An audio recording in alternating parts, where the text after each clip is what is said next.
Whoppers. I can't start on them though, or all.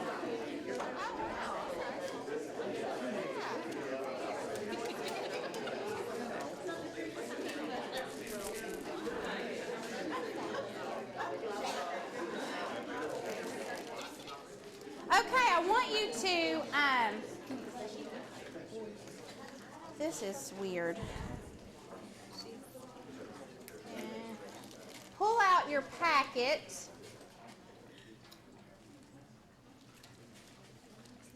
That has guided reading observation on the top.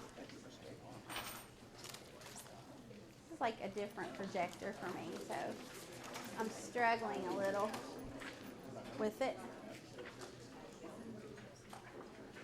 And we're going to look at this packet for just a moment. The front sheet is a guided reading observation, just like a checklist based on Jan Richardson's work. So if your teachers are using her materials,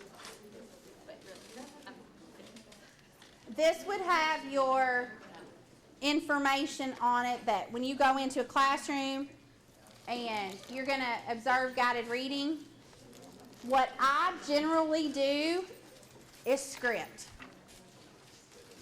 So I go in and I script the lesson, just like you would for an observation for PGS. I just script it.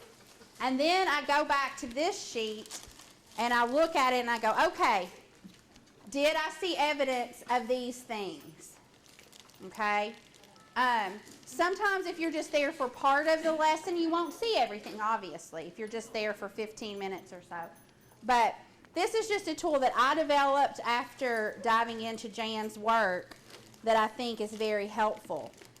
You're looking for different lesson components. You're looking to see if they're organized.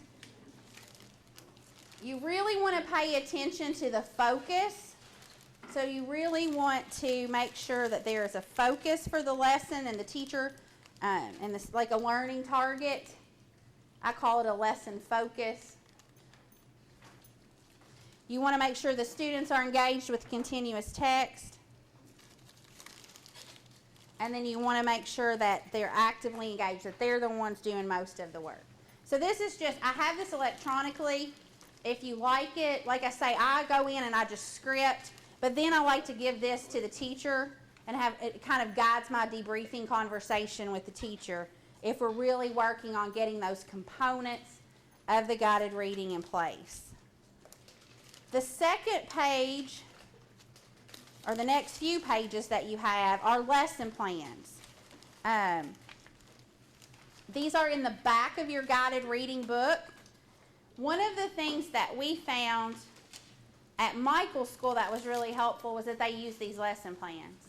It really helped them prepare and get those components that they needed. Why reinvent the wheel? She does it for you. She shows you how to plan the lesson. But these are in the back of your manual, or at the back of each unit, or each level. You have lesson plans in each level. Jan Richardson has a website. I will send that to Lorraine because you can go on there and download all of her lesson plans, all of her activities. She has videos. It's an awesome resource that I think very few people know about. So I will send Lorraine the link to the Jan Richardson website because I think it would be really helpful for you and your teachers. So the next few pages in your packet, you've got the lesson plans because I didn't know if you'd have the book. But the page we're going to look at now is change in reading over time. And this comes from the Fountas and Pinnell work. So you have a sheet that says change in reading over time. And what I'd like for you to do around your table is to just number off 1 through 4. So if you have more than 4, you'll have more than one number 1 or 2. So just start with somebody, number off 1, 2, 3, 4, 1, 2, 3, 4, till everybody has a number.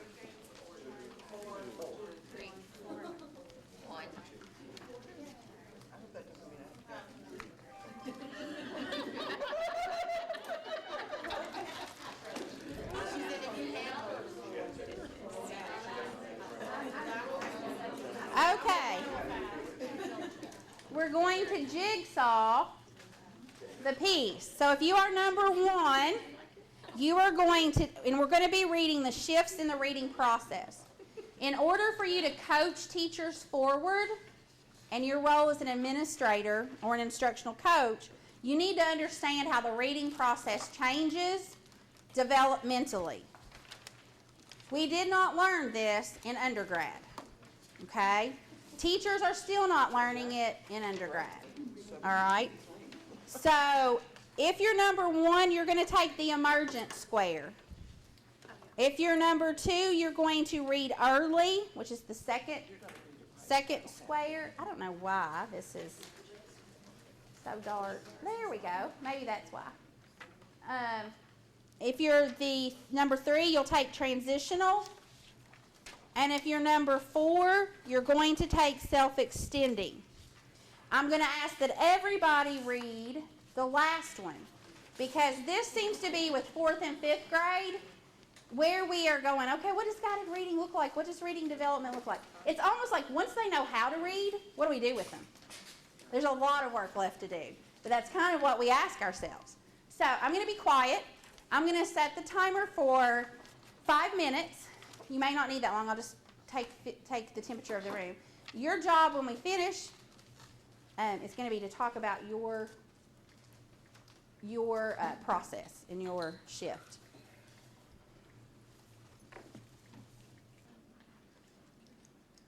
The K1 emergent reader will start, the person who read that section, and describe a reader that is in the emergent stage.